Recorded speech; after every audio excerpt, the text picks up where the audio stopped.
Tá valendo então? Vamos lá. Hoje é que dia? Eu tô até perdido, tô com essa bolsa desabando aqui na nossa cara. Dia 9 de maio.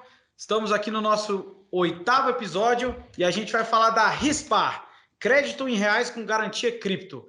E o nosso convidado aqui, Rafael Isidoro, né, que é o CEO da companhia, um dos fundadores da companhia. E a gente vai ter uma grande surpresa aqui para revelar durante esse episódio. Mas antes da gente de começar propriamente, eu vou pedir para o Rafael se apresentar. Ele que é um especialista aí do mundo cripto. O negócio da Rispar é sensacional. Eu sou suspeito para falar. Além de suspeito, eu estou aqui, ó, caracterizado com a Rispar, né?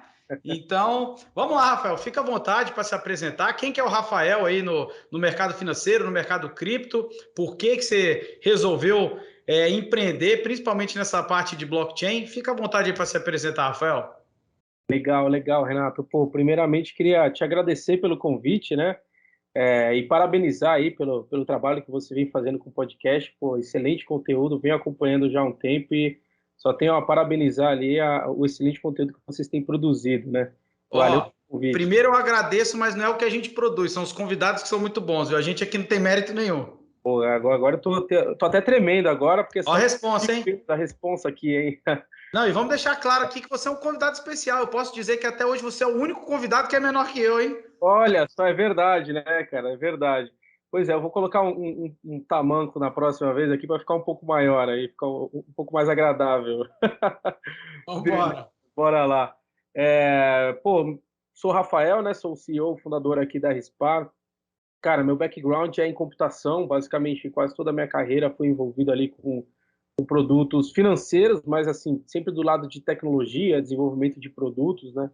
Já participei por diversas empresas, tanto grandes quanto pequenas. Eu acho que uma das mais relevantes foi a Noverde. A Noverde foi uma startup que eu cofundei com o Eduardo, o Bernardo, lá em 2015, onde a gente fazia operações de crédito de R$ 1.000 a R$ 4.000, classe C e D, basicamente. Foi um produto super bacana, bem ali no embrionário do mundo das fintechs, né? Ali no Brasil, a gente tem quem deu start nesse mercado de fintechs no Brasil foi o Nubank, ali 2012, 13 mais ou menos. E ali, pouco tempo depois, a gente surgiu com a Noverde, tinha pouquíssimos players naquela época. Eu lembro que tinha o Coin, como que era o nome? Agora eu não me lembro, acho que era Radar Fintech. Era um relatório que saía anualmente, né, das fintechs no Brasil, como estava esse cenário, e tinha menos de 10, assim, a gente estava lá no meio. Era super legal naquela época, assim, foi bem bilionário, ainda muito difícil acesso, né, a esse tipo de produto. Hoje em dia evoluiu bastante, a gente tem um mercado super Não só de agressivo. produto, como capital também, né? Buscar capital não era um Não existia. momento como o atual. O mercado de DVC, capital no geral no Brasil, era muito incipiente, era muito fraco ainda, e a gente viu essa evolução, foi muito legal ver como que o mercado se tornou maduro, né, nesse sentido, em pouco tempo, né, se for para ver, de 2015 para cá, a gente tem um tempo relativamente pequeno e como que esse mercado amadureceu, né. Tem razão. Foi super legal lá, eu pude conhecer muita coisa nesse mercado de crédito, como tudo funcionava, a gente construiu lá o produto do zero, basicamente. E foi na mesma época que eu conheci o Bitcoin, né? Então, eu ouvi falar de Bitcoin nessa época. Antes que você me pergunte, não comprei, não tô rico de Bitcoin, né? Caramba, então você comprou em 2015? Ele falou, pô, gostaria de ter voltado naquela época para comprar mais. Mas assim, o que me chamou muita atenção foi que eu já era desse lado de tecnologia, então a parte de tecnologia me chamou muita atenção, né? O algoritmo, como tudo funcionava ali, do paper do Satoshi Nakamoto e tudo mais. E, enfim, comecei a gostar bastante daquilo e sempre fiquei com aquela pulguinha, né, de como que eu conseguia, de alguma forma, misturar esses dois mundos, né, o mercado de cripto no geral e o mercado de crédito, que era algo que eu já estava ali construindo, estava aprendendo cada vez mais, né. Aí foi por volta ali de 2018, mais ou menos, final de 2017, né, quando teve aquele boom dos ICOs lá, teve aquele crash, basicamente, o primeiro drop gigantesco ali do Bitcoin, que saiu dos 20 mil para 9, 8 mil dólares, né, na época. E começaram a surgir algumas empresas, né, nesse mercado, principalmente começou a se falar muito de DeFi, né, plataformas de finanças descentralizadas, e também surgindo algumas companhias lá fora que faziam crédito com colateral em cripto no geral, principalmente Bitcoin, né. E eu achei aquilo super interessante, eu já estava conversando com algumas pessoas nesse cenário, e aí nessa época eu participei de um treinamento lá de Oxford, de blockchain, né, foi um curso basicamente onde tinham vários players relevantes lá e a gente começou a conversar um pouco sobre esse mercado de cripto, crédito colateralizado e etc. E eu percebi que isso era um excelente produto no Brasil, né? Eu falei, logo, logo alguém já vai fazer isso, né? Alguém vai colocar isso de pé. Pô, um produto que a gente super necessita, né? Principalmente pela nossa moeda fraca. Então, Total. assim, eu comecei a usar um pouco desses produtos lá fora, né? E percebi que para a gente era uma péssima ideia, porque você fazia uma coisa é você ter rendimento em dólar, outra coisa é você ter uma dívida em dólar, né? Então, você está do outro lado ali da. Uma coisa é ser credor, o outro é devedor, né? Exatamente. Se você é um devedor em moeda forte, eu vou dar uma dica: não faça isso, é uma péssima ideia, tá? E foi quando eu percebi, eu falei, cara, isso é uma excelente solução para o Brasil, né? E fiquei aguardando alguém fazer, né? Falei assim, ó, é uma ideia tão óbvia que daqui a pouco vai surgir alguém fazendo, né? Na verdade, a gente sempre pensa que a ideia é óbvia, ela não é tão óbvia assim. Ou às vezes é óbvia, mas a execução é bem diferente da ideia, né? Não adianta só ter a ideia. Se ficar só no conceito da ideia, a gente não vai ter nada aí saindo do papel, né? Foi bem por aí que aconteceu. E aí ficou naquela, esperei um tempo e nada, e eu falei, eu já tô nesse mercado, acho que vai ter que ser a gente mesmo para colocar de pé, né? E aí foi quando comecei a mexer os pauzinhos ali, entender um pouco mais como tudo isso funcionava, a questão principalmente a parte legal, né? Porque como é um novo tipo de colateral, não tinha ninguém fazendo isso no Brasil, então a gente foi atrás de legal opinion e tudo mais, correr atrás de toda essa parte mais burocrática para fazer uma operação de ponta a ponta regulada, né? E aí foi quando a gente saí na época da Nover, comecei aí a fazer, estruturar um pouco dessa operação e a gente conseguiu colocar de pé ali em 2020, final de 2020, né, a primeira operação de crédito, primeira e única, né, operação de crédito em reais, utilizando bitcoins como garantia, né? Então foi um caminho bem interessante que a gente trilhou ali. A gente ainda permanece como o único player que oferece esse tipo de solução no Brasil, né? Porque Não só no Brasil, mas um dos primeiros do mundo também, né? Exato, exatamente. Assim, a gente via muita. Já lá fora você tem alguns produtos DeFi, né, e algumas empresas americanas, mas se você colocar no papel não chegam a 10, assim, se você vê no total de pessoas que fazem isso no mundo, né? E no Brasil a gente é o único, América Latina, né? A gente é o primeiro que faz isso na América Latina, na realidade, né? Então não tem ninguém fazendo isso fora de moedas fortes por aqui, né? Que é super legal. Uma, uma trilha bem interessante para passar aí, principalmente nessa parte de legal e de inovação para esse mercado cripto, né? Que está tendo uma excelente aceitação aqui do público brasileiro. Ah, excelente. E quando que foi fundada aí a empresa oficialmente? A gente fundou ela em 2020, né? A empresa que a gente fundou mesmo foi em 2020, só que entre fundar e construir produto e fazer tudo isso aí levou até o final de 2020. A gente começou em janeiro, né? E foi colocar o produto de pé em novembro, né? Em 16 de novembro de 2020 foi quando a gente fez a primeira operação de crédito com garantia em Bitcoin do Brasil, né? Então E levou aí. aí veio crescendo bastante, a gente sabe o tamanho do crescimento e da demanda que teve, né? Exatamente. Teve uma aceitação. A gente acreditava que ia demorar um pouco mais a aceitação, até porque a gente sabe que o histórico de empresas de criptomoedas no Brasil não são dos mais agradáveis, né? A gente tem muita empresa ali que se aproveitou desse cenário, né, de boom de criptomoedas em geral para criar Empresa de fachada de cripto, né? empresas de fachada, exatamente, construindo aí empresas relacionadas à pirâmide financeira, que não tem nada a ver com criptomoedas, mas as pessoas sempre utilizam de novos argumentos, aí, novos instrumentos, né, para tentar aplicar esse tipo de golpe. E cripto, por ter sido um dos últimos instrumentos aí relevantes na mídia, né, então usaram-se bastante desse artifício para a construção desse tipo de operação ilegal, né? Então, por conta disso, a gente entendeu que tinha que passar por um processo de construção de marca, para o pessoal entender que a gente é uma empresa idônea, para o pessoal entender que quem estava por trás, que é uma empresa séria, tem uma estrutura 100% regulada e tudo mais.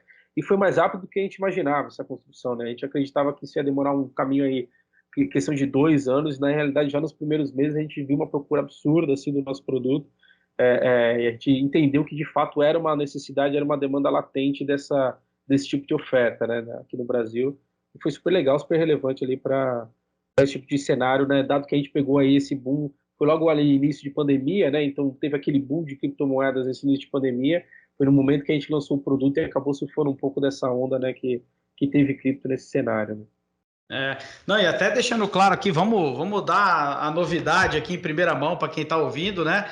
Acho que antes até de falar da novidade em si, só para ter noção, acho que do tamanho da seriedade, da RISPAR, da credibilidade e principalmente da capacidade de execução aí de vocês, sócios, né, da turma. Falei isso para você pessoalmente, né, falar aqui, esse ano a gente já chegou a olhar mais de 60 empresas, eu acho que deve estar batendo aí 70 aí que a gente acabou olhando, e a RISPAR aí foi oficialmente a nossa primeira operação de Venture Capital do ano de 2022, né, então a gente fechou uma operação, a gente está muito animado aqui do nosso lado, a Buena Vista aqui entrando no capital como sócio, mas claro, para não interferir, muito mais para ajudar, porque vocês que são realmente um empreendedor. Então a gente aqui, como eu falei no início, a gente é um pouco suspeito, mas acho que você vai falar bastante de todo o processo de segurança, de como foi montado por trás, né? Mas antes disso, até também ter dado a novidade, fala um pouco, o Rafael, você falou um ponto interessante, que tem algumas empresas, principalmente em DeFi, fazendo essa parte de empréstimo colateralizado em cripto, né? Se tem algumas companhias, eu sei que a Rispar aqui é a primeira e até onde a gente sabe, até a única fazendo isso aqui no Brasil, aonde que você viu o tamanho dessa oportunidade no Brasil? Por que você viu essa oportunidade e falou, poxa, tem realmente um nicho interessante a ser atacado aqui? Tem um número super interessante do próprio banco. Primeiro, até voltando um pouco, tá? O Renato já soltou a novidade, então a gente também aqui do nosso lado está super empolgado, animado com essa nova parceria, né? A gente já vem conversando há um tempo. E assim, o Renato e todo o time da Buena Vista, pô, é um time excelente que tem muito a somar aqui com o nosso crescimento e a gente está mais que feliz aí de que vocês façam parte aqui dessa nossa jornada empreendedora, né? Então, Vamos junto nessa. obrigado por acreditar na gente aí nessa jornada. Agora, voltando à sua pergunta, tem um número do Banco Central que é super relevante, que ele soltou ali em agosto, mais ou menos, do ano passado, que existem um pouco mais de 250 bilhões de reais em custódia de Bitcoin e cripto em geral, em CPFs brasileiros, né? Então, a gente está falando aí que não tem o volume de CPFs, né, de quanto que não tem um ticket médio ali para cada, mas a gente sabe do número que é de mais 256 bilhões, se eu não me engano, que ele soltou. Tá? Um número próximo disso. E a gente já enxergou, já estava olhando esse mercado um pouco antes, que ele já estava ali em 2019, começo de 2020, saiu a IN 1888, né, da Receita Federal, onde todas as exchanges e empresas, plataformas de criptomoedas no Brasil eram obrigadas a fazer declarações, né, e essas declarações de criptomoedas a própria Receita Federal, ela soltou um parecer depois da primeira leva que ela recebeu, né, com esses números, né, então já eram números bem relevantes e que agora estão muito mais relevantes depois desse parecer do Banco Central. Então a gente entende que assim, pensa que esses 256 bilhões são ativos que podem ser colateralizados, né? Então assim, são ativos como qualquer outro tipo de ativo, como um imóvel, como um veículo e tudo mais, e um ativo que pode ser colateralizado de alguma forma. Então não tem ninguém utilizando isso como colateral. E assim, você pega boa parte desses clientes, né, dessas pessoas que utilizam Bitcoin, você tem uma classe gigante ali de millennials, né, que são pessoas ali geração Y, geração X, Y e um pouco mais dos millennials em si, onde não tem um histórico de crédito, né? Então, você diferente de uma pessoa que já por exemplo, já tem uma classe A, já tem um histórico de crédito construído, são pessoas que provavelmente não têm tanto histórico de crédito assim, tá começando agora naquela vida financeira tradicional, então ele acaba não tendo uma situação relevante no sistema financeiro tradicional, como, por exemplo, vai ter um score, não é um score tão relevante assim, então ele vai pegar um crédito com juros não tão alto assim, e ele já tem ali em mãos um ativo que é super relevante, um ativo que é super é, é, é, foi praticamente feito para esse tipo de operação, né? Se você pega, Não, por e exemplo, até então está desconsiderado pelo mundo financeiro tradicional, né? O banco não leva isso em consideração, como você falou aí, para dar crédito, para ter o score, né? exatamente. Então, se você pega, por exemplo, se você vai no mercado mais tradicional de crédito, até para comparar um pouco mais próximo com esse novo tipo de produto, você pega o mercado mais tradicional ali de ativos, né, de ações, de investimentos, é um produto super recente e são pouquíssimas pessoas têm acesso a ele. Por exemplo, você pega ali, vai, o Itaú Personalité. Então, o Personalité já é um produto um pouco mais antigo, onde você tinha, quem tem aquela cesta de ativos tradicionais, né, eles conseguem ter acesso a créditos a juros baixos e tudo mais. A XP lançou recentemente algo nessa linha, só que é para 1 milhão para cima, né? Então, agora que eles reduziram recentemente esse ticket médio, mas aí você pega, por exemplo, essa turma da criptomoeda Bitcoin, que é uma turma nova ali que está entrando nesse mercado agora, eles não têm acesso a nada disso. Primeiro porque eles não têm ativos tradicionais, saiu até uma pesquisa do próprio Banco Central mostrando que, perguntando assim, quais são os investimentos que você tem, a boa parte das pessoas que têm Bitcoin não tem outro tipo de investimento, eles têm Bitcoin ou criptomoedas, não têm investimento em ações, por exemplo, ou título público. Saiu também um número da própria B3, falando da Receita Federal, falando que até o número de CPFs nas exchanges de criptomoedas nacional ultrapassou o número de CPFs na B3, né? Então, está vendo um número muito gigante de pessoas, uma quantidade relevante de usuários entrantes para esse novo mercado financeiro que está completamente ignorado pelo mercado tradicional. Então, a gente enxergou isso como uma oportunidade, né? Uma oportunidade de, pô, beleza, você já tem produtos excelentes no mercado tradicional, por que não trazer esse tipo de produto para o mercado cripto, né? Onde ninguém está atacando, ninguém está olhando para isso agora. E essa foi a oportunidade que a gente chegou e a gente começou a construir a Rispar em torno disso, né? De como trazer produtos financeiros para esse tipo de público, né? Para essa nova geração ali de investidores e para essa nova classe de ativo digital no geral, né? Então foi um pouco disso.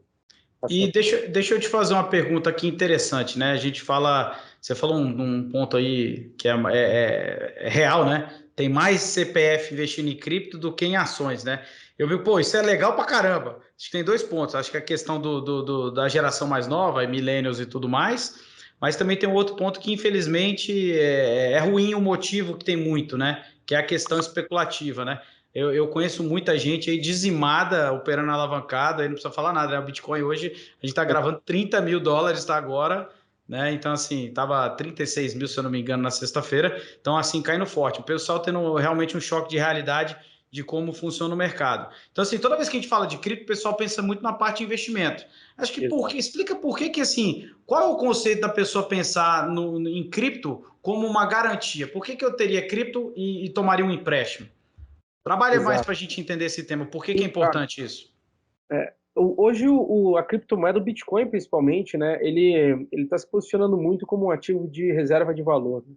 Então, assim como acontece com o ouro e com ativos mais commodities, por exemplo, são ativos que eles tendem a não perder valor ao longo do tempo, né? Então, assim, o Bitcoin ele tem se posicionado com isso. Ele ainda por ser um ativo relativamente novo, ainda sofre um pouco com essa volatilidade, mas se você pegar ao longo dos últimos 10 anos, desde quando ele foi criado, eles têm se valorizado ao longo desse período, né? E o que acontece? Então, basicamente, quando você tem um ativo que ele se posiciona como reserva de valor, a lógica é que, ao longo do tempo, ele tende a não perder valor. Então, se eu me desfaço dele hoje, eu estou me desfazendo de uma valorização futura, né? De um ativo que ele tende a se manter o seu valor no futuro. Então, para eu não passar por esse momento hoje, se eu preciso de acesso a capital, eu posso colateralizar esse ativo, né? Então, você, por exemplo, consegue fazer isso com ouro, você consegue fazer isso hoje com joias. Você vai lá na Caixa, por exemplo, você consegue fazer penhor de joias. Você faz isso com imóvel, por exemplo. Imóvel, acho que ele é um excelente exemplo de reserva de valor, né? Então, você adquire um imóvel em um determinado local, ao longo do tempo ele tende a se valorizar. Claro que isso não é uma máxima, né? Isso acontece em N fatores que podem influenciar isso, mas, assim, falando num resumo no geral, ele tende a se valorizar. Então, você já tem vários tipos de garantias. Quando você deixa algo em garantia, é justamente por isso. Porque primeiro, aquilo pode não ser líquido, né? Então você pode ter uma deficiência de liquidez naquele determinado ativo, como é o caso do imóvel. Então, o caso do imóvel é um caso claro de falta de liquidez, né? Vamos supor que você tem um imóvel, mas você precisa para amanhã acesso a capital por algum motivo, seja que surgiu um imprevisto, ou você quer investir em um projeto seu, ou você quer comprar alguma coisa, enfim. Qualquer seja o motivo que você precise de acesso de capital, você precisa se desfazer do imóvel, não é tão rápido assim, né? A não ser que você desvalorize ele a um ponto que seja muito rápido de você fazer essa venda, né? De que seja desse mais de 50% daquele valor, por exemplo, né?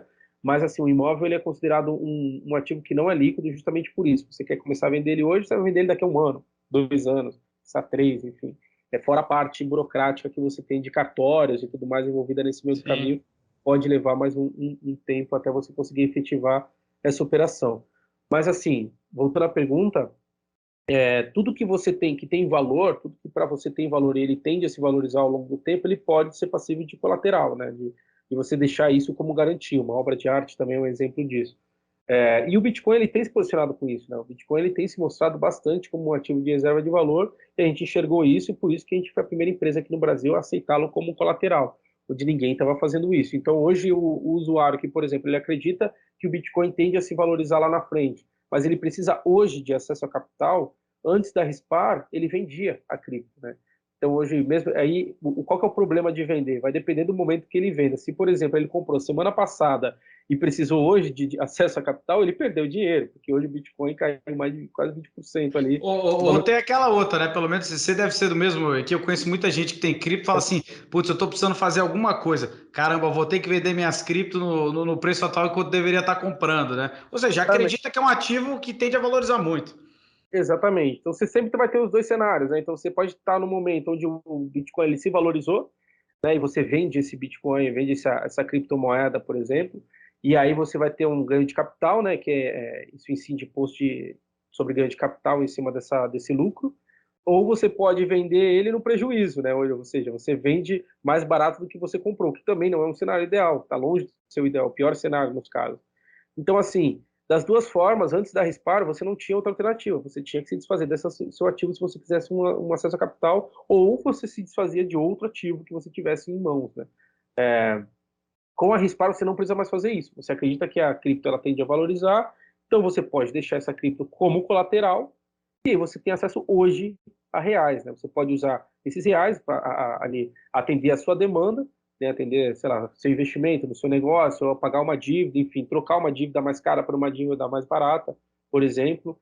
E no final você tem aí aquele Bitcoin e aquela criptomoeda que você colocou como colateral em mãos, da mesma quantidade que você deixou inicialmente. E o que é legal também, o que tem acontecido, que a gente viu bastante, se você coloca esse Bitcoin, por exemplo, pessoas que colocaram no começo da operação ali, pegaram um crédito de 2 anos, colocaram no início da operação, o Bitcoin estava valendo ali, na época, 79 mil, se não me engano, 80 mil, estava muito mais barato do que é hoje, mesmo com essa queda, né, ainda era muito mais barato. Uhum. Então, só a valorização do Bitcoin nesse período pagou todos os juros, né, desse empréstimo, pagou a dívida do principal e ainda sobrou um investimento para esse tomador, né? Então, assim, a própria valorização do ativo, ela pagou, compensou todo aquele crédito que ele tomou naquele momento. E ele precisou esperar todo esse tempo para ter acesso àquele capital. Ele teve há 2 anos atrás, quando a gente começou a operação.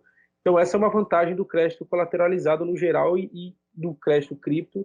Essa é a vantagem principal que a gente consegue trazer aqui para o cenário nacional, né? Ótimo. E agora perguntando, como que funciona? Como é que é a funcionalidade aí? Pô, beleza, a pessoa está interessada lá em fazer. Quais são os próximos passos aí? Legal. Pensando em facilidade para não só colocar a cripto como garantia e tomar o crédito também junto à Rispar. Primeiramente, você faz um cadastro, né, na nossa plataforma, você entra lá em rispar.com.br, faz o seu cadastro, a gente faz um KYC básico lá, que é necessidade do Banco Central, porque, que nem eu falei, toda a nossa operação ela utiliza uma estrutura regulada pelo Banco Central. Só para deixar claro, o KYC é o famoso aportuguesado, conheça o seu cliente. Exatamente, eu conheço o seu cliente. Que é um cadastro, né, onde você manda foto, manda alguns detalhes, algumas documentações, etc. Aí o seu cadastro aprovado, você já consegue ali fazer a transferência da sua criptomoeda, né? Então você consegue já solicitar o seu crédito após essa etapa. Então você solicita o seu crédito, você fala, a gente empresta ali de 1.000 a 300 mil reais na plataforma.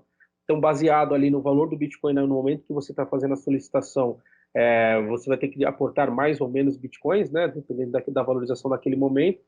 E aí, após isso, você transfere o seu Bitcoin para a nossa plataforma e o dinheiro já cai na sua conta em até 2 dias úteis. Tá? Geralmente, o dinheiro cai no mesmo dia que você faz a operação, mas a gente solicita até 2 dias úteis, porque sempre pode acontecer ali um detalhe ou outro, uma falta de uma informação ou outra que a gente pode ali solicitar posteriormente. E aí, 2 dias úteis é um tempo hábil ali para a gente conseguir resolver essas pendências. Né? Né, E de aí, qualquer forma, super rápido, né? super rápido, até para, como fiz de comparativo, se você pegar ali um crédito mais tradicional, sei lá, um crédito com garantia em imóvel, por exemplo, você pode levar até 3 meses para esse dinheiro cair na sua conta, Que né? isso, super simples, não precisa de papel, tranquilão. E fora as idas ao cartório, né? E se você pega, por exemplo, um crédito de automóvel, que é um pouco mais rápido, então você vai levar ali até uns 20 dias, mais ou menos, também uma certa burocracia, né? Então, assim, hoje a gente tem dois tipos de crédito no Brasil, né? Então a gente tem o crédito com garantia e sem garantia. Sem garantia é super rápido, tá? O dinheiro ele cai super rápido na sua conta, porém são as taxas mais abusivas que existem, né? Então, assim, você tem taxas extremamente altas, né, no Brasil. O Brasil, ele tem essa fama ali, ele é conhecido como uma das piores, se não a pior taxa de juros do mundo, né? Hoje, se eu não me engano, a gente perdeu só para a Rússia recentemente, agora, em questão de taxa de juros. Teve um novo ranqueamento recente. Então, assim, a gente vergonhosamente tem essa fama, né, e que a gente tem péssimas taxas de juros para créditos sem garantia, e por um outro lado você tem créditos com garantia, só que são extremamente burocráticos, né? Então, Sim. primeiro que você não tem acesso, né? Então, geralmente, se você, por exemplo, até um próprio crédito com garantia imóvel, além dele ser extremamente burocrático, acontece muito, não é pouco, tá? De você passar por aquele processo ali de 2 meses, aí no segundo mês, chegar no meio do caminho lá, a financeira simplesmente nega o teu crédito. Então, você expirou 2 meses ali, passou por várias cartórias, idas e vindas e tudo mais, e ainda tem o seu crédito negado. Então, assim, a gente acredita que o Bitcoin ele tende a facilitar esse processo, né? Porque ali você tem uma garantia que é extremamente líquida, né? Bitcoin basicamente é um ativo que você consegue ali executar 24 por 7, né? Então é um ativo extremamente líquido que é excelente para o credor, né? Então você reduz bastante ali o risco do credor, e se você reduz o risco, automaticamente você reduz os juros, né? Então a gente consegue cobrar juros extremamente competitivos, né? Comparado com o mercado mais tradicional de crédito ali, com home equity, auto equity, principalmente se você comparar com um crédito sem garantia, a gente está disparadamente mais barato, e ao mesmo tempo que a gente consegue garantir ali uma segurança para o credor e para o tomador, porque a gente usa uma estrutura toda 100% regulada ali, né, pelos órgãos reguladores, né, basicamente. Não, isso é importante falar dessa questão da regulação, porque a gente estava falando aqui no início e acho que é um tema que a gente até tocou ponto aqui. A gente fez o primeiro episódio lá com o Ale da QR Asset também, que você conhece bem, né? E acho que a gente tocou ponto nessa questão das pirâmides aí que tem da fachada, né? Hoje eu vi um negócio engraçado aqui do João, nosso sócio aqui. Ele falou, pô, eu acho que foi a mãe dele, falou assim: nossa, eu vi que prenderam outra empresa aí, pirâmide de cripto, isso não afeta o mercado para vocês, não? Eu falei, pô, não tem nada a ver uma coisa com a outra, né? Uma empresa é uma fachada que traz o cliente dizendo que está investindo em cripto, enquanto você tem várias empresas que são reguladas ou que estão se regulando, né? O Brasil acho que está sendo um grande exemplo aí para o mundo nessa parte de regulação de cripto, mas toca nesse ponto, acho que a diferença, e primeiro, né? Como que o cliente, o investidor, ele pode separar essa questão de identificar o que seria uma fraude do que seria algo concreto. Isso é um ponto excelente, assim, um ponto muito importante para a gente bater, porque assim, hoje você tem muitas empresas, da noite para o dia todo dia surge uma nova empresa de criptomoeda, né? Que fala, eu vendo um robô de trading, eu sou uma nova exchange, eu sou até uma plataforma de crédito também, enfim, tem várias plataformas que surgem da noite para o dia. Eu acho que sempre o principal ponto é quem está por trás, né? Tem que olhar Sim. quem são os criadores, quem está por trás ali, essa pessoa está mostrando a cara, mostrando o rosto ali na mídia e tudo mais. São empresas idôneas, né? Então, pô, hoje qualquer um consegue consultar o CNPJ de uma empresa, ver quem são os sócios, ver quem está por trás daquilo, ver quanto que foi registrado, qual que é o capital social, enfim, isso é tudo órgão aberto, né? São dados abertos, dados públicos. Você consegue também ali ver qual o tipo de regulação que aquela empresa ela está atuando. Isso é o principal fator, eu acho, porque assim, hoje quando você fala de crédito, existe uma regulação extremamente rígida no Brasil e ela já existe. Não é uma regulação que está em criação, não é uma regulação que já está aí há anos e você vê o Banco Central atuando bastante fortemente em cima disso. E assim, entenda dessa regulação, como que não precisa entender a fundo, mas saber que existe essa regulação, quem está por trás disso e procurar saber como que essa regulação funciona e por que essa empresa ela é regulada é muito importante. Por exemplo, a gente atua como correspondente bancário de instituições financeiras. Isso está no nosso site. Você entra lá no nosso site, você vai ver que a Rispara é uma correspondente de uma instituição financeira. Quem é essa instituição financeira? A instituição A, B e C. Quem são essas instituições? Estão cadastradas lá no Banco Central. Entra no site dessa instituição, você vai ver no site da instituição que ela está falando também da Rispar. A Rispar, sim, eu reconheço que ela é minha instituição financeira, é minha correspondente bancária. Então, assim, são tudo fluxos que você consegue ver que existe esse link de regulação. Na outra ponta, quando a gente está falando de crédito, você tem ali o título, que é a CCB, né, que é a cédula de crédito bancária. Se alguém está te dando um crédito e não tem um instrumento jurídico em cima disso, isso é agiotagem. Né? Então você está na prática pegando dinheiro de um agiota, e agiota é crime no Brasil, né, agiotagem.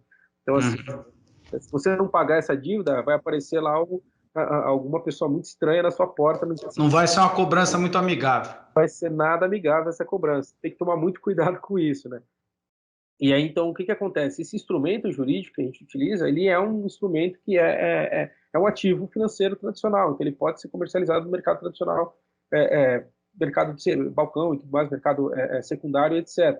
Então, para isso, a gente precisa de uma asset, né? A gente precisa de uma instituição regulada ali pela CVM que, de fato, faça esse tipo de operação, que, de fato, ele tenha direito de adquirir esses títulos, né? E, pô, aí hoje a gente trabalha com a QR. Você entrevistou até o Ludo nesses últimos episódios.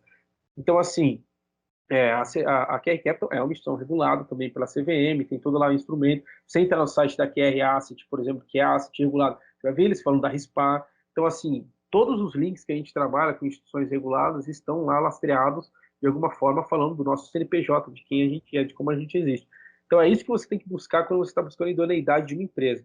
Se uma empresa não te mostra esses lastros, como que ela se protege, como que ela está nesse ambiente regulado, então isso já é uma bandeira extremamente vermelha que você tem que levantar e entender. Não aparece regulação. Eu falo, é o ponto principal, né? Você vai contratar um advogado. Se o cara não tem um OAB, nada disso, é um pouco difícil, né? Você querer contratar. E como você colocou, o dado é público, né?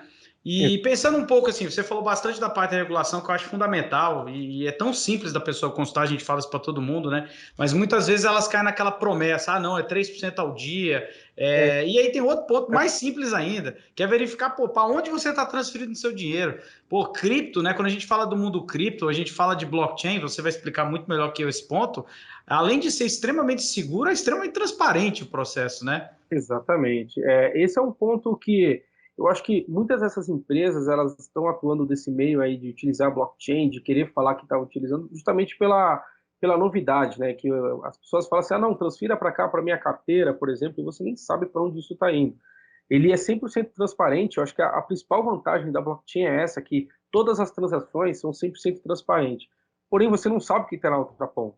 Uhum. Sabe? É uma transação que ela acontece, mas você não sabe o que está na outra ponta. Então, isso que ainda revela mais ainda a questão da idoneidade de quem você está transacionando. Porque diferente de uma empresa mais tradicional ali, onde você, por exemplo, transfere, faz um pagamento ali, ou alguém pega os dados da sua conta e faz uma transferência errada, você liga no seu banco, aquele seu banco, ele vai lá e faz um refund lá desse dinheiro, né? Você liga lá no Banco Central e tudo mais. Com blockchain isso não existe, né? Então, assim, a transferência é irreversível. Então, isso é um ponto mais ainda de atenção que as pessoas que estão nesse meio, né, que estão ali trabalhando com cripto no geral, eles precisam ter para conseguir trazer essa segurança ali para a transferência que ela está fazendo agora. Porque se ela faz isso de uma forma errada, para um terceiro que ela não conhece, não tem ali uma regulação, não sabe quem está por trás, a pessoa simplesmente some com aquela transferência, com aquele capital, né? Então não tem como, e é irreversível, você não tem como fazer nada com isso. Então esse é um ponto de extrema importância ali para a pessoa tomar cuidado na hora de transferir. Por isso que é um ponto principal. Você vai transferir, quem que está por trás? Para quem você está transferindo? Qual que é o endereço dessa pessoa, sabe? Você viu, foi no aplicativo da empresa que você viu? Foi no site da empresa que você viu? Não, é uma empresa de terceiro que eu nunca vi na vida, mas que não me pediu nenhum documento, não teve nenhum KYC, só me mostrou uma carteira para eu transferir meu Bitcoin, você transferiu, a empresa saiu do ar. Então, assim, é o que mais tem empresa fazendo. Já conheci várias pessoas aí, cara, nessa, infelizmente. Exato, então assim, tem que tomar muito cuidado com isso, né? Por isso que sempre tente procurar ali empresas idôneas, né? Empresa que, como a gente está falando agora, tente ver quem está por trás, etc, né? Tudo isso que a gente É tem. extremamente trabalhoso, né, ser regulado, né? A gente sabe bem como é que é isso. Exatamente, foi muito trabalhoso, até porque quando a gente começou, é, ainda estava bem no incipiente de criptomoedas. Hoje em dia está até um pouco mais fácil, né? Hoje em dia a criptomoeda já caiu ali, você vê o Banco Central com real digital, você vê ali, tem no sandbox da CVM, com criptomoedas, com tokens, enfim, o ambiente já está muito mais amigável, né? Você vê empresas extremamente ali conservadoras falando de Bitcoin, que é até engraçado, né? Você vê assim, empresas centenárias ali quase falando de Bitcoin. Então a gente está agora num momento super favorável para a inovação em cripto, né? Que é super legal, eu olho com muito bons olhos isso. Mas lá atrás, quando a gente começou, quando a gente estava estruturando a Rispar, ainda não, né? A gente estava ali naquele momento, era o bear market, né? Foi logo depois de 2017, teve aquele bear market gigante, aí esse monte de notícia de fantástico, falando de empresas, falando um monte de abobrinha lá Tempo com inteiro. besteira. Então foi um momento muito difícil ali a gente ralou bastante para conseguir colocar isso de pé, né? Mas deu certo no final. Acho que agora E, ô, Rafa, deixa eu te perguntar uma coisa. Falando bastante da questão de crédito, acho que fantástico, né? Que é a base da criação da Rispar. E, por favor, claro, até onde você pode falar. Conta da jornada aí. O que que você enxerga? Quais são os próximos passos? O que está sendo desenvolvido aí? Cara, tem muita coisa legal ali, até para deixar a curiosidade no ar ali, a gente, somente depois ali dessa parceria nossa, tem muita coisa legal sendo desenvolvida. Eu posso abrir algumas coisas aqui, ó, a gente está colocando mais criptomoedas como garantia, né? Então hoje, se você entra na plataforma, na nossa plataforma você consegue fazer só com Bitcoin, porém a gente tem um produto Rispar Prime, onde a gente faz uma mesa ali, quase que um OTC por fora, né? Então a gente consegue fazer outro tipo de operações mais estruturadas, e a gente está abrindo isso também na plataforma. A gente também está conseguindo colocar agora de pé algumas operações onde você vai conseguir parcelar com a sua cripto, né? Então, você poder usar a sua cripto para fazer compras parceladas, o que é super interessante, é um mercado que a gente vê está crescendo bastante lá fora, e no Brasil também tem uma oportunidade gigantesca. Muito. E assim, acho que por enquanto é só que eu vou abrir, mas assim, tem muita coisa legal que a gente está querendo. Fiquem antenados aí na Rispar, porque vai ter bastante novidade nos próximos meses ali, que são super interessantes. Tenho certeza que vai ser super bem recebida ali no mercado brasileiro, tá? Sem sombra de dúvidas. E Ava, vamos entrar um pouquinho no aspecto de investimentos aqui. Não vou fazer aquela pergunta chata, pô, o Bitcoin está US$ 30.000, onde você acha que vai estar daqui a tanto tempo? Acho que não é muito essa questão. Acho que primeiro eu vou pegar o gancho de Bitcoin, depois a gente vai trabalhar um pouco o quesito da importância de diversificação em cripto e tudo mais.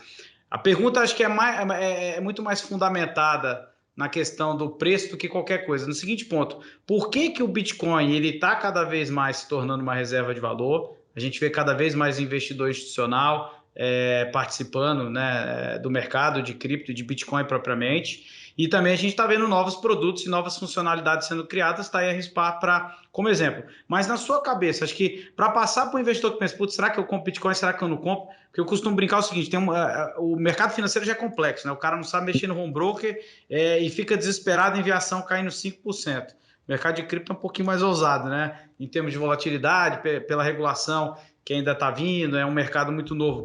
Mas fala o fundamento, por que que o Bitcoin tende a se valorizar bastante ao longo do tempo e ser uma reserva de valor de fato, né? Porque muitos discutem o seguinte, não é uma reserva de valor porque a reserva de valor não oscila como tem oscilado. Mas por que que ao longo do tempo você tem uma visão que realmente ele vai ser uma reserva de valor como é o ouro hoje? Uma ótima pergunta. Assim, até para a gente diferenciar um pouco, né, de criptomoedas no geral, porque quando a gente fala de criptomoedas é um tópico super abrangente. Então você tem diversas criptomoedas, cada uma com as suas propriedades, etc. Cada uma funciona de um jeito, tem a sua forma de trabalhar, etc. Mas assim, o Bitcoin ele é um destaque, né, em cima de todas as outras. Primeiro, porque ele foi a primeira, né, a primeira desse tipo.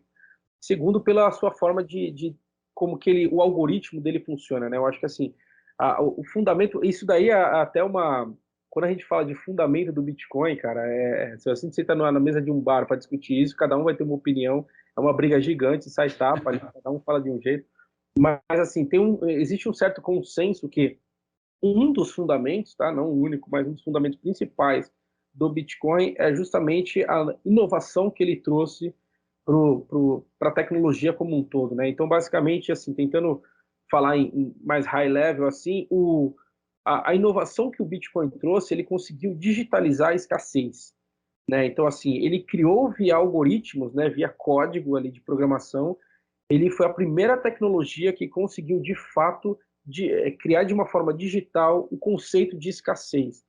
Então, assim, vão existir somente 21 milhões de bitcoins. Isso já foi setado desde o início, só vão existir 21 milhões de bitcoins. A cada 10 minutos são criados uma quantidade de bitcoins X, e a cada 4 anos, essa quantidade, a cada 2 anos, desculpa, essa quantidade cai pela metade. Então, o que acontece? De tempos em tempos, ele vai ficando cada vez mais escasso, né? E ele, pelo fato dele ser primeiro, ele já está há mais de 10 anos rodando ininterruptamente, e não teve nenhum problema, não teve um bug, não teve nada que parou essa rede. Então ele já se provou que a tecnologia é battle-proof ali, não dá para derrubar essa tecnologia, e ela se mantém estável ao longo da sua vida, a ponto de ela se manter com essa promessa de escassez contínua, né? Então cada vez ela se torna mais escassa. Então, tudo isso, se você parar para olhar, tudo isso que eu estou falando, um monte de coisa, é muito parecido com o ouro. O que é a ideia do ouro? O ouro, por que o ouro tem valor? O ouro é uma pedra, né? O ouro, se você for pegar, ele é uma pedra. É o que fala do Bitcoin. O Bitcoin é um código. é só um código rodando em umas máquinas. O ouro é uma pedra, entendeu? Você pode coisa. Só que o que dá valor para o ouro? É justamente porque ele é escasso. Você sabe que aquele pedaço de ouro é muito raro de se conseguir, existe uma quantidade finita ali que foi descoberta, etc. E para você conseguir uma nova quantidade, existem aí várias mineradoras tentando de fato achar novas quantidades, mas é difícil você conseguir achar algo que vá fazer um overflow ali de quantidade dessa pedra no mundo. Então, o Bitcoin ele trouxe esse mesmo conceito do ouro, né? Tanto é que a gente até usa o termo minerar, né? Que vem dessa ideia do ouro. Cada vez que são criados novos Bitcoins, esses 10 em 10 minutos que nem eu falei, a gente fala que foi minerado novos Bitcoins, né? Ele traz justamente esse conceito do ouro. Então, a gente está falando de uma forma digital, inédita, que até então a humanidade nunca viu, né, de programável que não tem, ninguém consegue derrubar, não está diferente de, até para você entender, só para tentar trazer um pouco mais, quando você está falando, por exemplo, do Facebook, quando a gente fala do Facebook, existem algumas máquinas, né, que são os servidores lá, por exemplo, do Facebook, que se você desliga essas máquinas, o Facebook sai do ar. Tá? Ou existe um outro problema, que é se de repente o governo americano fala, ó, Facebook sai do ar por uma determinada ação legal XYZ, o Facebook tem que tirar o seu site do ar, por exemplo. Então, isso é o que a gente fala, tipo assim, isso é centralizado. Existe ali, de fato, um servidor, uma empresa, e o Bitcoin, ele conseguiu criar algo que é descentralizado. Ele que trouxe essa ideia de descentralização digital de valor, né? Então, o que acontece? O Bitcoin ele roda em todo mundo que está participando da rede. Então, se você desliga a máquina XYZ, você tem a ABC que está rodando ele. Ah, mas eu vou desligar a ABC e a XYZ, mas tem a JKL ali também que está rodando. Então, assim, você não consegue parar isso de jeito nenhum. Ali é orgânico. E você tem um incentivo para não parar, porque quando você, que nem aconteceu com a China, né? Eu ia falar isso aí agora. A China proibiu o Bitcoin. Todo mundo falou, caramba, agora já era, porque todos os Bitcoins são minerados na China. E um mês depois, o poder computacional do Bitcoin passou o que era processado na China, porque começou a corrida. Que, agora a China abriu oportunidade para outras pessoas querem minerar também. Então, assim, você acabou que passou o incentivo intrínseco da rede, ela faz isso, ela faz que nunca pare, né? Então, assim, acho que eu falei aqui bastante, mas resumindo, o principal fundamento é esse, assim, o Bitcoin, ele é a primeira plataforma conhecida da humanidade que conseguiu digitalizar o conceito de escassez. Quando a gente fala isso, o que você tem? Você tem isso garantido por algoritmo, que cada vez vão ter menos bitcoins disponíveis no mercado. Isso está lá, o algoritmo está lá. Então, se você tem um ativo que você sabe que já está programado, que cada vez vai ser mais raro adquiri-lo, então ele tende a se valorizar ao longo do tempo, ou manter o seu valor, minimamente, né? Então, um processo desinflacionário, né? Por isso que ele é considerado um ativo, entre aspas, que protege da inflação, que não é o que está acontecendo agora, a gente vai falar um pouquinho sobre isso, mas também um processo de valorização, acho que você deixou claro, né? Para o pessoal entender.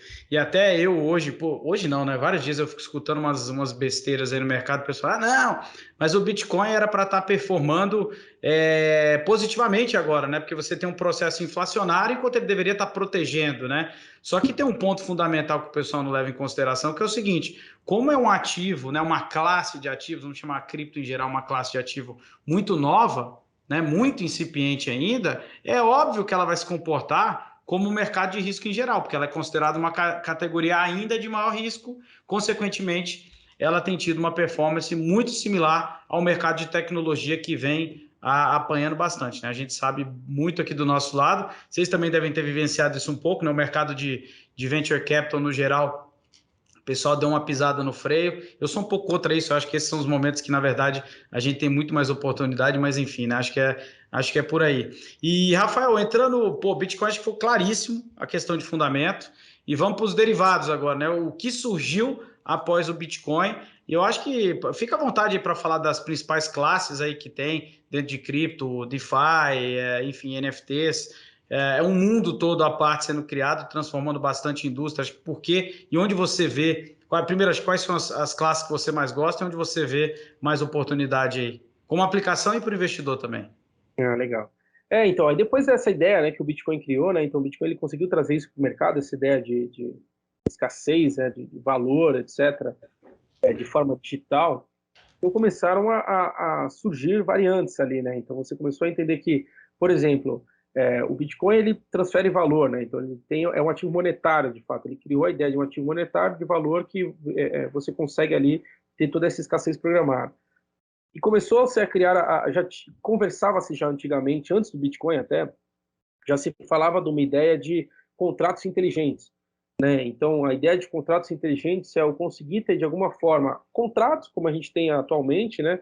Só que via código, né? De forma programada e não de forma tradicional, onde eu preciso ali ir lá no cartório, fazer um registro, tem que ter a parte A, B, C, que entenda daquilo, etc. Mas eu consegui fazer isso de uma forma automatizada. E o Bitcoin, na prática, ele foi a primeira plataforma que trouxe essa ideia na prática, né? Então ele conseguiu chegar ali, ele através de um contrato, né, que é a blockchain, que todo mundo fala, né, que é uma plataforma onde você tem esses contratos, né? O Bitcoin ele conseguiu trazer essa ideia de transferir um valor de um ponto A para um ponto B, né? Enfim, utilizando diversas tecnologias. Estou falando bem a grosso modo, tá? Até Sim. uma pessoa de computação me ouvindo, não me xingue. É um É para pouco o mais pessoal entender mesmo, fica tranquilo.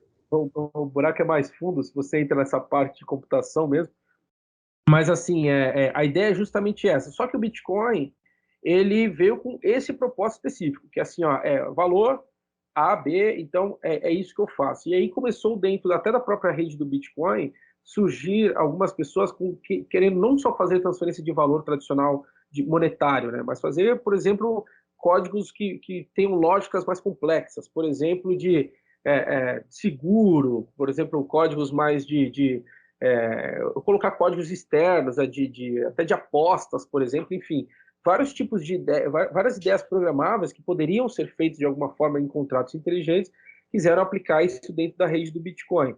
Aí teve até alguns impasses internos, né? Alguns aceitaram, outros não, etc. Aí foi quando teve um surgimento de uma outra rede, né? Então um grupo se uniu e para criar uma nova rede fora do Bitcoin para fazer esse tipo de contrato, que são os contratos inteligentes, você conseguir programar isso de forma mais simples e abrir não só para transferências monetárias, mas para qualquer tipo de smart contracts, né? Que a plataforma mais relevante, a primeira que surgiu foi o Ethereum, que até hoje é a mais relevante nesse meio, e o Ethereum ele possibilitou você criar novos contratos e até novas moedas, enfim, ficou muito fácil criar o que a gente chama de tokens, né, e novas moedas, etc. E aí com isso, o conceito do smart contract ele é excelente, só que assim qualquer um pode criar qualquer coisa. Isso é bom e isso é ruim, como tudo na vida. Tudo que é aberto assim é bom, tem um lado bom e tem um lado ruim. Lado bom, tiveram diversos protocolos que surgiram excelentes, com várias ideias muito inovadoras. Lado ruim, tiveram 3x vezes, três vezes mais códigos lá aleatórios de um monte de moeda surgindo da noite pro dia, do cachorrinho. 2017 foi um belo exemplo, né? Exatamente, é o que todo mundo, quando aconteceu o boom dos ICOs lá, todo mundo criando projeto, não significava nada, token que não valia nada, enfim. Só para deixar claro, o ICO é o IPO dos criptoativos, né? Exatamente isso. E aí, 2017 foi um boom desgraçado. só que o que foi legal? Tiveram projetos muito bons, né? Então, por exemplo, o próprio Ethereum é um excelente projeto que teve, ele agora está trazendo essas inovações, né? Ele começou essa conversa de como você faz para fazer essa mineração de uma forma mais eficiente e tudo mais. Então, tem toda até uma discussão super calorosa no meio de criptomoedas em torno disso, né? E dentro dele surgiram diversos protocolos internos, né? Vamos pensar que tem todo um arcabouço ali tecnológico que foi criado dentro desse ecossistema do Ethereum que faz ele valorizar mais ainda, né?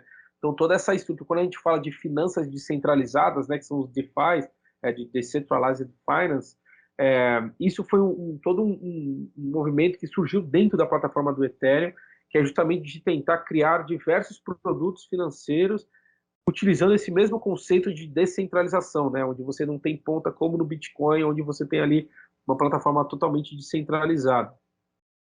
Então, o que acontece? Só para tentar simplificar aqui essa ideia, o Ethereum ele trouxe esse conceito, então eu consigo fazer um crédito de forma descentralizada, eu consigo fazer operações alavancadas, eu consigo fazer derivativos, eu consigo fazer até exchanges, né, de forma descentralizada, onde eu vou lá, compro, vendo, utilizando o conceito de stablecoins, que são moedas estáveis, né, onde eu tenho para $1 eu tenho um token de dólar, para R$ 1 eu tenho um token de real, para €1 eu tenho um token de euro. Enfim, tem N coisa, a gente costuma falar que é um Lego, né? Então, tem várias peças que aos poucos começam a se juntar e fazer estruturas mais complexas. A gente ainda está vivendo um momento muito incipiente disso, né? Sim. Agora tem ali o boom das pais, né? Que são vários protocolos de gaming surgindo.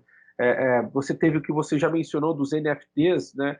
Que é a ideia de você tentar criar o conceito de propriedade digital, né? Então, todo mundo, toda pergunta que vem para mim de NFT, o pessoal acha que é só arte. Eu falo, é um negócio muito mais amplo, né? Exatamente. Ali a ideia de você ter uma propriedade da mesma forma que você tem hoje um registro no cartório, que aquele imóvel ele é seu, Sim. Você fazer isso numa blockchain, né? Você conseguir provar que aquele item ele é seu de uma forma descentralizada. Isso é a ideia do NFT, né? Então ele garante a propriedade digital de um ativo, né? E é claro, o NFT ele é o NFT é essa ideia, né, de non-fungible token, de você ter tokens não fungíveis, né, que, por exemplo, se você pega um real, por exemplo, é uma moeda fungível, não faz diferença se eu pego os meus 10 reais que eu estou no bolso, ou os 10 reais que o Renato está no bolso dele, não faz diferença se eu chego lá numa padaria para comprar um queijo, por exemplo, vai dar na mesma, tanto o meu quanto o dele, não muda. É diferente, por exemplo, se eu pegar o meu imóvel ou o imóvel do Renato. São imóveis completamente diferentes, em endereços diferentes, com valores diferentes. Então, assim, e são ativos não fungíveis, né? Então, você não consegue repartir ele no meio. Por exemplo, falar assim, ó, beleza, então vou na padaria também, pega aí meu quarto e me vende esse queijo, por exemplo. Pega um pedaço do meu quarto. Você não faz isso, né? Então, são indivisíveis. Então, esse ativo garante uma propriedade digital. Então, a ideia do NFT é essa. A arte é só uma das aplicações, né? Tem N aplicações que você pode fazer em cima de NFT. Como você deixou claro, a arte é o exemplo do que você falou. É único, é como se fosse aquele quadro é teu, acabou. Exatamente, até o pessoal brinca, né? Fala assim, não, mas eu tenho aqui o JPEG, eu dei um print screen, agora eu também tenho esse NFT. Você também faz isso com arte, né? Eu posso pegar, por exemplo, a Mona Lisa e te mandar agora uma cópia da Mona Lisa, mas não significa que você tenha o quadro da Mona Lisa original. Você tem a print screen de uma foto. Então, é um conceito, aí a gente já entra um pouco até no conceito do que é valor para quem é colecionador, principalmente. E aí vai muito pessoal também, né? Tem gente que enxerga valor, tem outras pessoas que não enxergam valor, vai muito de pessoa a pessoa. Mas a ideia é essa mesmo, a ideia do NFT é você ter uma propriedade digital de qualquer coisa, seja de arte, seja no futuro você pode ter de imóvel, no futuro você pode ter de veículo, pode ter de qualquer coisa que, de alguma forma, você consegue no cartório e registrar, aquilo pode ser um NFT no futuro, sabe? É um pouco dessa ideia. Deixa eu te fazer uma pergunta e provocar um pouquinho. Fala de cabeça um projeto que você fala, um token, claro, você fala, puta, esse é do caramba, vale a pena investir. Fundamentado, né? Claro. Cara, agora você me pegou, assim, tem... Olha, eu gosto, assim, eu sou um cara que eu sou muito... Eu gosto muito do Bitcoin, cara. O Bitcoin, eu sempre vou nele, para mim ele é o fundamental. Eu vou falar de mim, tá? Agora eu, pessoal, falando, o Rafael, não é RSPA, não é nada disso. Eu, Rafael, eu sempre vou assim, muito no Bitcoin, basicamente reserva no Bitcoin, eu compro quase tudo em Bitcoin e pego uma partinha pequena ali para colocar nesses projetinhos que eu acho legal, tal ali, mas assim, é muito como o mercado tradicional costuma fazer ali, com pegar os mais tradicionais, renda fixa e coloca ali umas coisas um pouco mais arriscadas ali embaixo. Eu gosto bastante desse produto de DeFi, tá? Então eu gosto muito da Aave. A Aave, é um projeto excelente. Compound também é um projeto excelente. Gosto um pouco desses produtos um pouco mais para esse lado, né, de DeFi. Não sou um cara que investe em NFTs, que nem eu gosto, entendo o processo, mas eu não invisto nisso. Não acho investimento, eu Quando acho você fala NFT de arte, né? Você está falando, NFT né? de arte, isso, NFT de arte. Porque eu também não invisto em arte no geral, assim, você não vai na minha casa, você não vai ter um quadro caríssimo, eu compro esses quadros aí que vende na rua, aqui na Avenida Paulista. Vai ter uma bandeira do Palmeiras lá, né? Vai ter, não, do Santos. É... Então, assim, eu não sou um cara que sou muito para arte, então você não vai ver eu gastando horrores de dinheiro nisso, né? Então, muito menos fazendo apostas em cima disso. Então, mas super entendo pô, tenho amigos que investem nisso. Né? Eu não gosto de falar que é investimento, eu gosto de falar que isso é uma compra de um artigo de arte, né? Da mesma forma que você vai comprar lá um artigo luxuoso ou vai comprar uma joia, você compra um quadro desse, compra lá um É. Applezinho desse que você acha que é interessante colecionável. Eu não gosto de colocar isso no pacote investimento, sabe? Cada um sabe a forma de dar valor, né? Eu penso do mesmo jeito, do meu lado, né? Eu entendo o respeito, mas como eu não sei dar o devido valor que o outro lado vê, eu falo, prefiro ficar de fora. Até E, porque existe esse mercado, é que nem eu falo, eu não estou falando que é porque eu não entendo, né, e não enxergo como investimento que não existe esse mercado. O mercado está aí para provar que tem gente que ganha horrores em cima disso.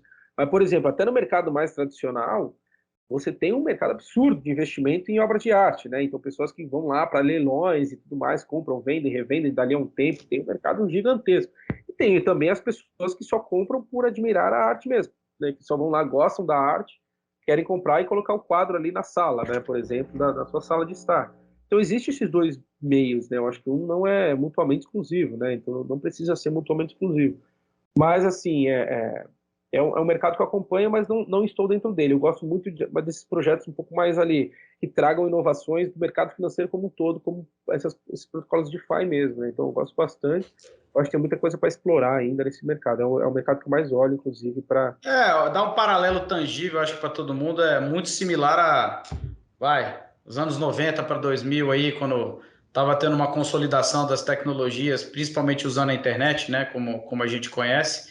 Acho que é muito por aí, né? Muita coisa ficou para trás e muita coisa veio a se provar aí líder em seus respectivos setores, como a Amazon, o próprio Facebook, né, e o Google e por aí vai.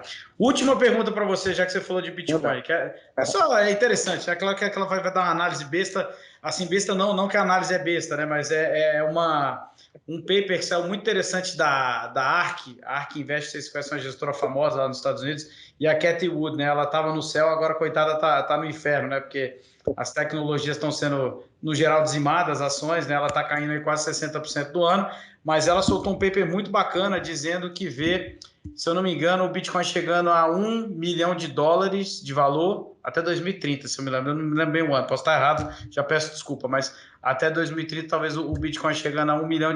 Você vê isso fora da realidade? Você vê de que maneira? Eu adoraria, né? Para mim seria excelente. Assim, existe um... é muito difícil, né, fazer essas previsões. Eu acredito, é que nem eu falei, eu acredito muito no fundamento do Bitcoin, que é o fundamento de escassez, né? Então, tudo que... E ele não é só escasso definido, ele se torna cada vez mais escasso, né? Esse é um ponto importante. Então, automaticamente, cada vez que um ativo é mais escasso, teoricamente, ele deveria ser mais caro. Ele deveria encarecer cada vez mais que ele se torna mais escasso. Inclusive, isso acontece no Bitcoin, tá? Então, até dando o Bitcoin, nesse processo que eu falei para vocês que acontece, onde essa mineração cai pela metade, é um processo chamado halving, né? E toda vez que acontece o halving do Bitcoin, o preço sobe. E se você olhar todos os halvings que aconteceram, o preço subiu. Assim, nos últimos 10 anos isso acontece. Claro que não é na sequência, né? Não, caiu hoje pela metade, já subiu agora. Não, existe um processo que demora um pouquinho, mas acaba subindo. E eu acredito muito nisso, porque assim, você tem um ativo que se torna cada vez mais escasso e ele tende a subir valor. Então, se você colocar, todas essas variáveis, é muito difícil chegar num valor exato, mas eu não acho que é impossível disso acontecer, tá? Você coloca a inflação subindo, o mundo ali totalmente instável, né? Então, assim, a gente está vendo muito Cada vez mais digitalizado. mais digitalizado. Você está vendo ali, pô, esse processo de cripto crescendo bastante no mundo no geral. Você vê ali muito ativo que era tomado como reserva de valor, deixando de ser reserva de valor, né? Então você tem o dólar, que é a moeda mais usada como moeda de valor ali ao longo dessa nossa era, vamos dizer assim, sofrendo como nunca sofreu antes na história. Então, assim, são várias variáveis que a gente não tem como prever, porém, dá para enxergar que não é um cenário que é impossível de acontecer, sabe? Se vai chegar a 1 milhão, vai chegar a 500 mil, não dá para saber, mas eu gostaria que fosse. Eu toco nesse ponto porque você falou, você fundamentou tanto, acho que o Bitcoin, foi a primeira vez que eu vi bastante fundamentado para saber, puta, realmente faz bastante sentido.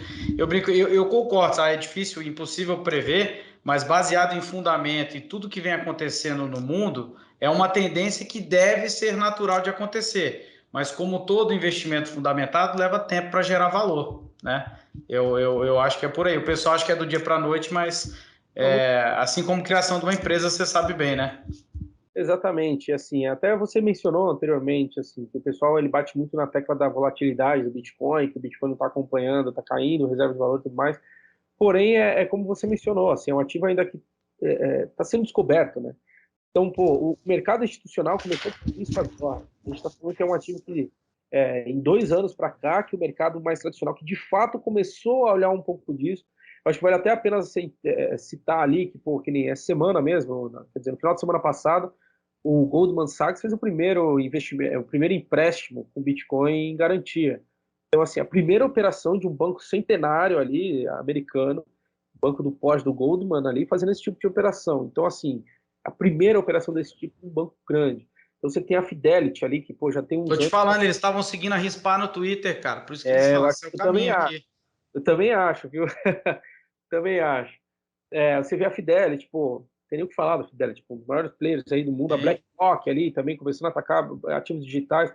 Então, assim, é um movimento que leva tempo, porém, eu acho que agora os grandes players começaram a enxergar e entender um pouco mais.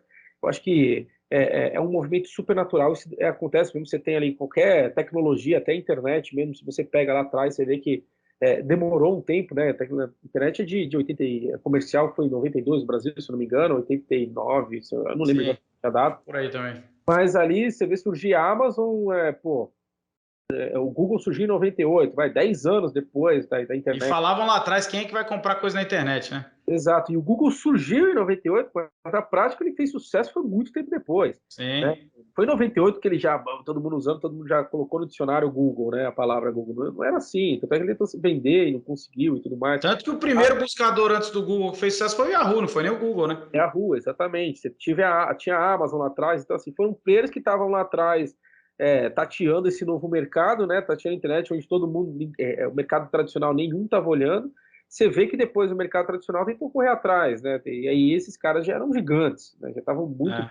E até dando um adendo aí ao paralelo que você fez, cara, o mercado de cripto chegou a 2 trilhões de dólares, agora está abaixo de 1 trilhão de dólares de novo. E só para ter uma dimensão, 1 trilhão de dólares no mercado financeiro global é pífio, né? É um dinheiro minúsculo ainda, né? Então, assim, acho que. Mercado ainda para ser explorado. Eu concordo. Não só concordo, como não à toa fizemos o investimento aí, né? É. Então, acho que estamos junto, comprado, skin in the game total. Maravilha, Renato. Pô, Pô, Rafael, mas, cara, te agradecer demais. Eu acho que foi fantástico aqui o bate-papo, de verdade mesmo.